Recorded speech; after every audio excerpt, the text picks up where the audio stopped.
Bom, e agora a gente vai a um bate-papo que foi muito pensado e, graças a Deus, deu certo, né? Porque a partir de agora a gente conversa, eu e Cláudia Carvalho, com o atual presidente e o presidente eleito da OAB. Estou falando de Paulo Maia e Harrison Targino. Bom, boa tarde. Primeiro, parabéns, né? Porque um que fez o sucessor e o outro que chega ao poder maior dessa instituição tão importante dentro da estrutura de nosso país. Né? E aí eu quero falar com quem está no exercício da função, para poder chegar ao novo presidente. Está se sentindo como nesse momento? Qual é o sentimento? O sentimento de ter feito 2 gestões, está concluindo e ainda fazer o sucessor. Está se sentindo vitorioso, pleno? Boa tarde, Gerardo, Cláudia, presidente Harrison. O sentimento é daquela do apóstolo Paulo, que disse que combati o bom combate e guardei a fé. É o sentimento de dever cumprido, de missão realizada e de entrega a uma pessoa íntegra, que tem uma história proba, em uma quadra da história em que as instituições se ressentem da participação de homens públicos probos. A Ordem dos Advogados do Brasil, que é uma instituição importante para a sociedade, não apenas para a classe, poder ter seguimento, não apenas uma sucessão, mas da transmissão de todo um trabalho a uma pessoa que a sua própria história já aponta essa capacidade própria, mas também uma capacidade de grupo de poder dar seguimento e continuar honrando o nome da Ordem dos Advogados do Brasil na sociedade paraibana. Para mim, é uma grande alegria. Uma eleição que teve 2 candidatos de oposição, o que estava sendo apoiado pelo presidente foi o vitorioso. Né? O senhor sai desse momento eleitoral com algumas, vamos dizer assim, incompreensões que escutou. Deixou algo em seu coração mágoa. Mágoa, exatamente, a palavra é essa. Tem mágoas no coração ou como os políticos partidários que já está pensando na próxima e tudo passa por cima? É o seguinte, já são 3 eleições, de 2015, 2018 e 2021, e humanamente falando, quem é candidato ou que está à frente sempre é o alvo mais visado das oposições. Então, se você disser que a gente não é machucado enquanto pessoa, só que não adianta ficar, igual a música do Biquíni de Cavadão, carregando um cemitério na cabeça. Então a gente tem que procurar ir lavando e se tratando. Isso me ajudou isso muito no momento que nós vivemos o ano passado, onde a gente, mesmo sabendo a natureza humana, às vezes se decepciona e se machuca. Mas o caminhar mostra que a gente tem que superar, buscar superar, e o tempo é o senhor da razão e, sobretudo, cicatriza. Mas eu não sou de guardar mágoa de ninguém, não, muito pelo contrário. Muito bem. Então, doutor Harrison, eu queria passar para você, para poder você começar a participar, interagir e a gente vai... Eu queria só acrescentar mais uma pergunta ao presidente Paulo Maia. Se o senhor tem alguma intenção de enveredar pela política partidária, passa pela sua cabeça, é isso? Não, pela minha cabeça não. Ele tomou um susto. Mas não é algo assim tão incomum, né? Não é incomum, não aqui comigo, mas em todas as outras seccionais. Sim. Eu já sou presidente de 2º mandato, sempre os presidentes da OAB nos respectivos estados são lembrados para o exercício de mandatos representativos na política partidária. Isso é uma honra, porque a política é uma atividade nobre e necessária na vida em sociedade, e a OAB luta contra a criminalização da política, ao mesmo tempo que luta pela sua depuração, tanto é que foi a entidade que capitaneou o projeto da ficha limpa.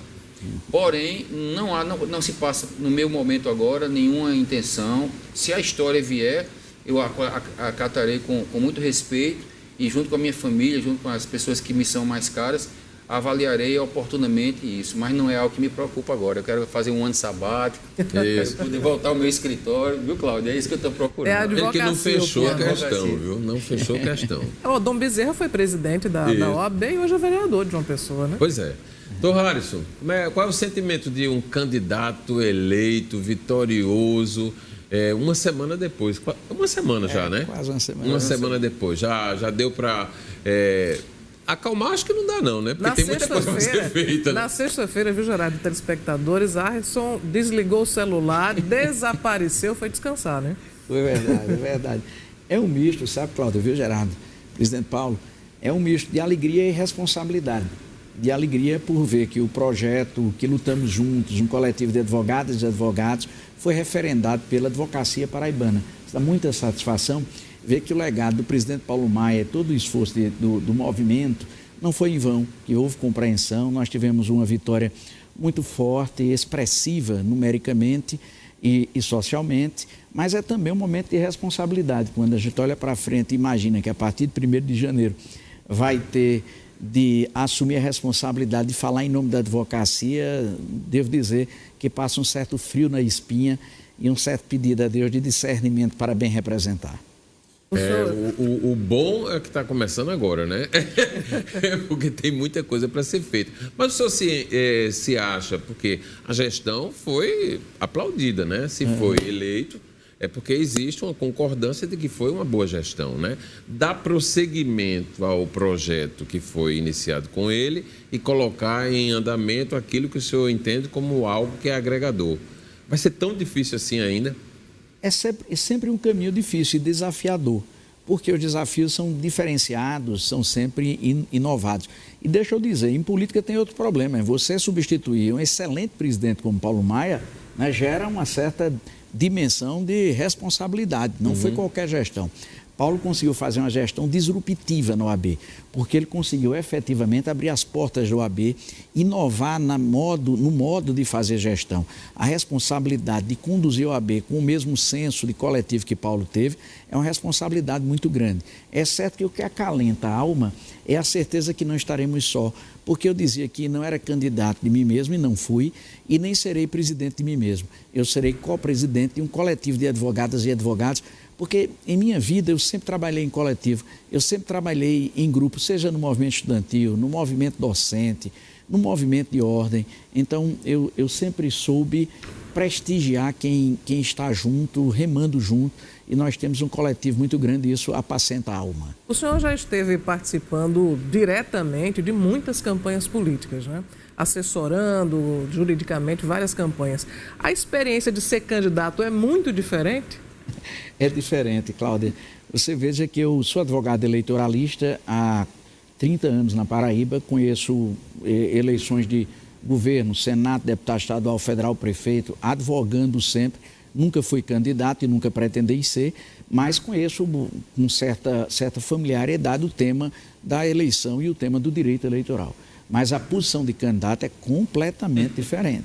A angústia que o candidato passa, não é, todo o moído e as questões de candidatura em si são diferenciadas, é uma experiência muito enriquecedora de um lado, mas também muito, por outro, por que não dizê-lo, também muito desgastante, né? Eu já fui candidato no tempo de centro acadêmico, eu já fui, né, candidato de associação de pós-graduandos, candidato em algumas outras coisas, mas candidato em movimento estudantil é sempre atribulado, mas de OAB é muito, muito diferente, é uma experiência muito enriquecedora, mas também traz certos desgastes. Muito difícil, né? Porque é um eleitor muito qualificado, com pensamento, com opiniões e com conhecimentos, né? É diferente de uma eleição que você pega pessoas de todos os níveis intelectuais. Sabe, Gerardo, eu acho que é um desafio para nós, enquanto advogados, enquanto categoria, que é qualificar melhor o nosso processo eleitoral. Porque é um momento de democracia, é um momento de festa, é um momento natural de algumas exacerbações, mas é preciso que nós sentemos à mesa, passadas as eleições já eram, eu costumo repetir uma frase antiga que diz que se eu era candidato de muitos, serei presidente de todos, portanto não há mágoa quanto a passado, mas é preciso trabalhar a próxima eleição no sentido de melhor convivência. É inadmissível que tenhamos admitido e tenhamos feito desvirtuamentos e fake news na eleição. Hoje é crime no processo eleitoral. É inadmissível que se tenha buscado atacar honras, atacar pessoas, fugir do debate de ideias propostas para macular honras e trajetórias, porque isso não agrega, termina apontando contra a própria entidade. Eu acho que um dos desafios nossos é fazer com que o próximo processo eleitoral seja mais rico em propostas, em ideias, e nós não possamos repetir os erros que tivemos nesse processo. Veja que nós tivemos muito cuidado de respeitar a trajetória das pessoas, respeitar a dignidade das pessoas, mas infelizmente não tivemos essa recíproca mantida, né? E é preciso... Das partes, né? No das caso partes. Dos candidatos. E não em face do que passou, é sobretudo pensando na frente, a gente tem sim que fazer um bom debate sobre o tema. Muito bem, o senhor disse que vai voltar para o seu escritório, estava abandonado? Não estava abandonando porque minha família estava lá, mas assim... A sua presença. A minha presença estava, faz 5 anos que eu não piso nele. Hoje eu vou voltar como uma visita para ocupar gradativamente meu espaço. Eu estou logo dizendo para os clientes que eu estou voltando, viu? Vou voltar a trabalhar. O senhor é professor de universidade também? E essa eu não abandonei. Não, né? Não, continuei dando aula.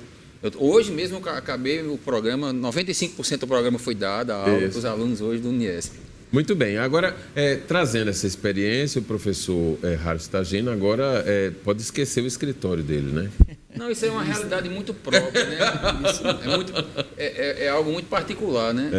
Eu estava dizendo assim que é lógico que a advocacia hoje tem puxa muito, né? Mas isso vai muito da maneira como cada um tem como lidar. Nas minhas 2 gestões tiveram situações muito particulares e que exigiram de mim uma resposta, mas isso varia de tempo e de pessoa, mas a exigência da advocacia ela continua sendo sempre a mesma. Tudo de novo? Faria? Tudo de novo? Sem nem piscar o olho. Sai com a felicidade de ter realizado o que pensou, ou ficou muito por fazer? Não, eu entendo que o que era para ser feito foi feito, o que não é possível porque não era para ser feito naquele momento. Sim. Tem as limitações e circunstâncias, e a alegria que eu tive foi que eu não tive projeto de poder, tive projeto de serviço. A mesma coisa eu vi em Arres também na história dele. Fico muito feliz em poder ter passado a uma pessoa que demonstrou ao longo da vida dela também não ter projetos de poder pessoal, mas ter projetos de serviço. Isso eu fico muito feliz. O que o senhor destacaria, doutor Paulo, como a principal realização da sua gestão na OAB e o que é que o senhor lamenta não ter conseguido realizar? A maior, acho que foi uma coisa que a gente falou e que ele pôde perceber. Nós palmilhamos o sertão inteiro durante a campanha 3 vezes. É verdade. E assim... E foi vitorioso no sertão, sim, né? Foi exatamente isso, é um dos traços que eu gosto de dizer. Havia um hiato entre a capital e o interior. E uma das coisas que nós prometemos foi interiorizar. E isso aconteceu, porque a Arres escutou isso de viva voz nos mais variados locais. A gratidão da OAB estadual ter se feito com o advogado do interior, tão distante da realidade da capital. Hoje nós estadualizamos mesmo, a OAB da Paraíba é de toda a Paraíba. A outra coisa que eu me orgulho muito é de ter trazido o advogado desconhecido, que não tem escritório, não tem nome, não tem tradição, para dentro da OAB e se sentir acolhido por ela. As mulheres, os jovens advogados, porque antigamente, eu não estou culpando ninguém, havia uma distância. Fruto de uma época, de um modelo, né? Havia uma elitização das instituições. Isso. A OAB hoje ela é popular. Então isso, além das realizações de obras e tudo, mas acho que o legado que eu mais vou me orgulhar são desses, da interiorização e da abertura das portas a todos. E o que o senhor não realizou? Que ela perguntou, isso aí foi a realização, a interiorização. Isso. O senhor disse que a OAB é pop. Aí agora, me diga o que é que está faltando. Ou o que ficou faltando, né, Cláudio? O que ficou faltando o piso salarial para a jovem advocacia, ficou faltando algo que a gente precisa realizar com a Defensoria Pública para não só fortalecer a Defensoria Pública. Ele olhou para mim como se eu fosse a representação. Mas você está representando. Que é a questão de nós podermos normatizar a questão da advocacia dativa, que isso não vai esvaziar a Defensoria, mas vai fortalecê-la.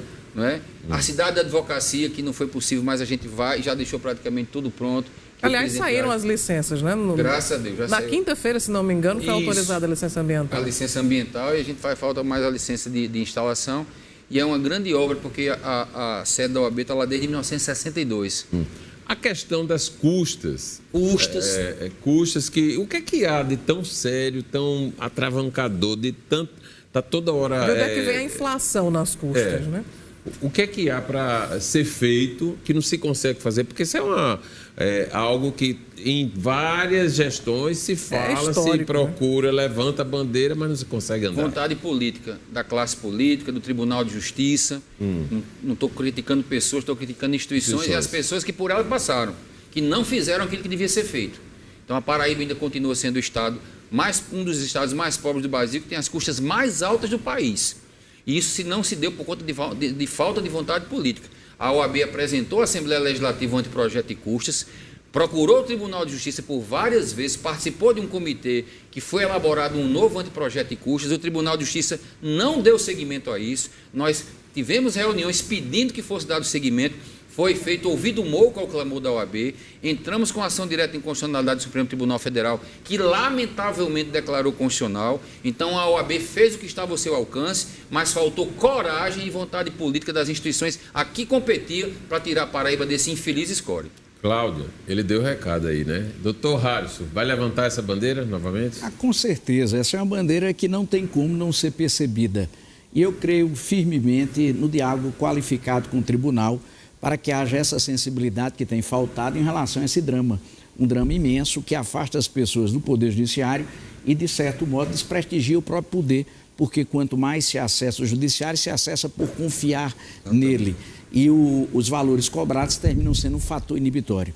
Eu creio e vamos insistir no diálogo com o tribunal, creio na possibilidade de buscar avanços, de buscar sentarmos à mesa e de buscarmos mudar este quadro, bem como o quadro da dificuldade de que se tem tido em relação à gratuidade da justiça. É preciso que haja mais sensibilidade em relação a esse tema, há um clamor generalizado na população e eu tenho para mim que a hora é de sentarmos à mesa buscando efetivamente solucionar. Em paralelo, a OAB estará no Conselho Nacional de Justiça buscando garantir a unificação das custas judiciais estaduais, como é feito na Justiça Federal, de modo a evitar essa discrepância inadmissível e que aponta muito contra nós mesmos. Exatamente. Eu tenho para mim que nós vamos, e esse é o tempo, de forma muito responsável, buscar alguma solução nesse campo. A votação aqui em João Pessoa e em Campina Grande deu maioria para a oposição, né? A que vocês atribuem, ou não sei se um dos dois quer comentar, a que vocês atribuem esse resultado? Olha, eu tenho para mim que o número foi muito expressivo. Nós tivemos uma votação que teve 525 votos de diferença, não é isso, presidente Paulo? Foi a maior votação em mudanças de ciclo. Que é mudança de ciclo? Quando não é reeleição. Quando o presidente Paulo ganhou do Carlos Frederico, foi de 444. Quando Odon ganhou de Zé Mário, do grupo de Zé Mário, foi 26 votos. Então nós tivemos uma expressiva votação, mais de 6%. Veja-se que neste tempo todo, no Nordeste, nós tivemos em Pernambuco 0,8%, no Rio Grande do Norte 3%, no Maranhão 3,5%, no Piauí 1%, em Alagoas 1%. O estado que mais, um percentual um pouco maior foi o do Ceará. Havia sim um movimento nesse tempo, um tempo de questionamento, um tempo que isso pesou no estado. E essa expressiva votação demonstra o reconhecimento da gestão do presidente Paulo e da proposta apresentada e, é evidente, também de nossa candidatura. O que ocorreu em Campina Grande? Campina Grande nós já vimos perdendo, nós diminuímos muito a diferença, né, de 260 para 140 votos.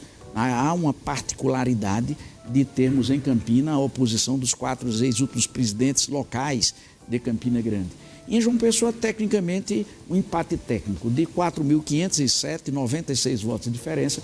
É um empate técnico, eu tenho para mim, que se deve à efervescência da presença maior de certas estruturas que apoiaram candidaturas aqui em João Pessoa, mas que significou, no final, uma vitória efetivamente muito maior do que a média das vitórias tidas neste tempo nas outras subseções. Era o que o senhor esperava? Eu acredito, sim, e é outra coisa. Esperava a votação do Sertão, de forma preponderante, né? Sim. Foi o que ocorreu.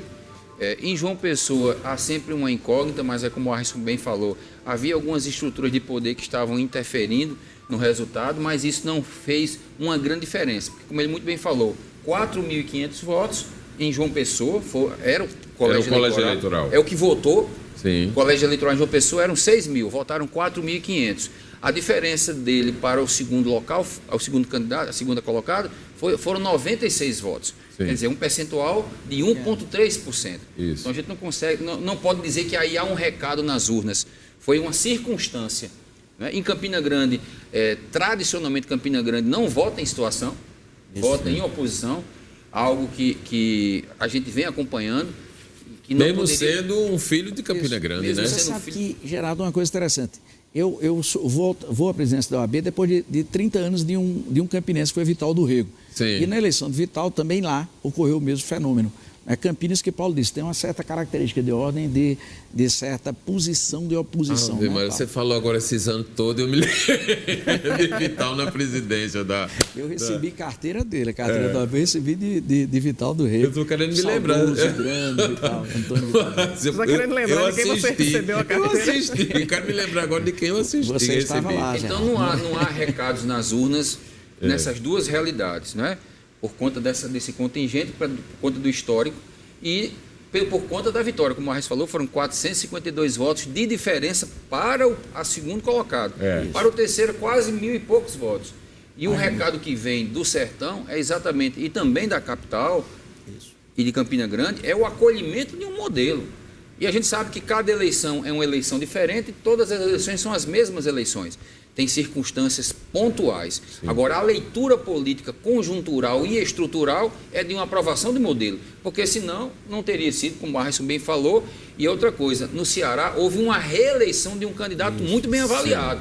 Mas das candidaturas de transição, a da Paraíba foi a que teve a maior diferença de votação. Nessa eleição, a candidata Maria Cristina Santiago Kio, ela teve uma votação expressiva, até surpreendeu muita gente a votação que ela obteve.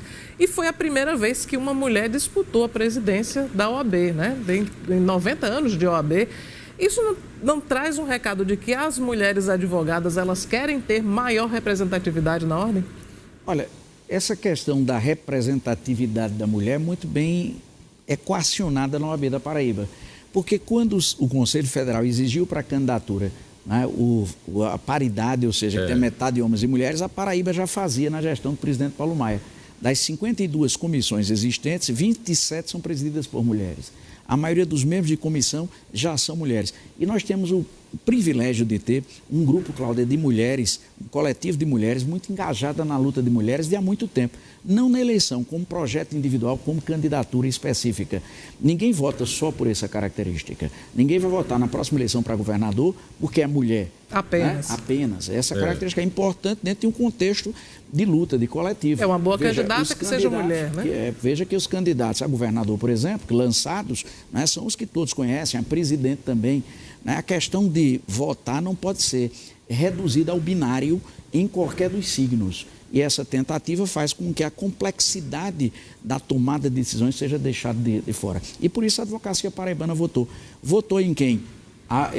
É um homem, mas que representa um coletivo de mulheres. E eu poderia citar que a diretoria da gente é a única que tem, por exemplo, mais mulheres do que homens. Nós temos Rafaela Brandão na diretoria, nós temos Leilane na diretoria, nós temos Larissa Bonatti na diretoria e só temos 2 homens, Aisson e Rodrigo Farias, além de um comprometimento de um coletivo imenso de mulheres na mesma pauta. Olha só, durante o pleito eleitoral, a sua candidatura teve um momento difícil que foi a impugnação da candidatura da vice naquela ocasião, não é? E aí, como é que ficou, Isabelle? Ela partiu para a luta, se somou à candidata que foi escolhida para terminar a campanha, mas no final ficou de fora, pelo menos da chapa, ou não? Não, ficou, mas vai estar conosco.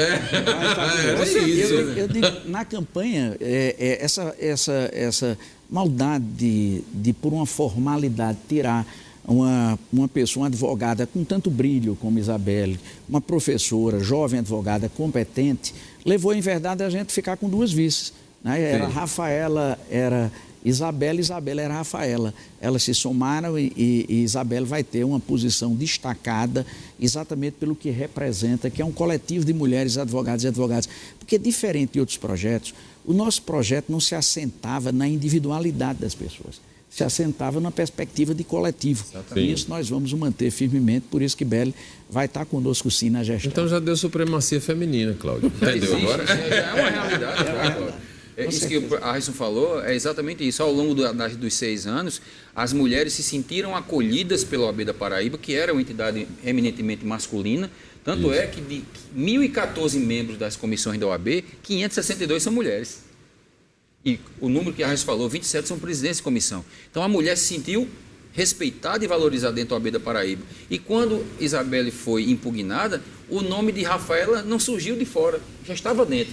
E eu quero dizer para você, tem outros bons valores femininos dentro da gestão atual. Eu gosto sempre de lembrar o passado, porque nesse caso feminino, né, da representação dentro da OAB, existem muitos nomes femininos de real valor. Por exemplo, eu cito aqui Naja Paletó, que fez um barulho, como bem a personalidade dela. Tinha a doutora Fátima Lopes, Ofélia Gondim, né, que teve uma representação muito forte num tempo em que eu acho que as mulheres eram massacradas, pisadas mesmo, né?